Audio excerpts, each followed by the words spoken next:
അങ്ങനെ ഷിപ്പിലെ ലഞ്ചാണ്. ജസ്റ്റ് ചോറും ഉപ്പേരിയും സാമ്പാറും പപ്പടവും. അപ്പോൾ അതെല്ലാം കഴിഞ്ഞ് ഞങ്ങളങ്ങനെ ജസ്റ്റ് മേലോട്ട് കയറി. നമ്മൾ 4th ഡെക്കിലായിരുന്നു. സത്യം പറഞ്ഞാൽ എനിക്ക് റൂമിൽ നിന്ന് മേലോട്ടും താഴേക്കും വരുന്ന വഴികളൊന്നും ഒരു പിടുത്തമില്ല. കാരണം ഭയങ്കര ചെറിയ വഴിയിലൂടെ ഒരുപാട് റൂമുകൾ അടുപ്പിച്ചടുപ്പിച്ചാണ്.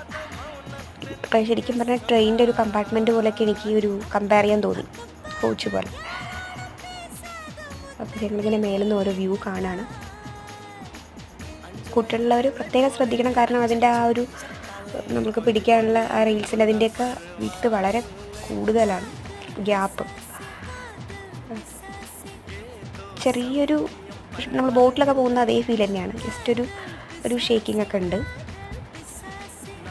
ഫുൾ ടൈം നല്ലൊരു കാറ്റൊക്കെ മേലേക്ക് വരും. എന്ന് വെച്ചാൽ ഇവിടെ റേഞ്ച് കിട്ടില്ല. ഷിപ്പ് എടുക്കാൻ തുടങ്ങിക്കഴിഞ്ഞാൽ റേഞ്ച് കിട്ടില്ല.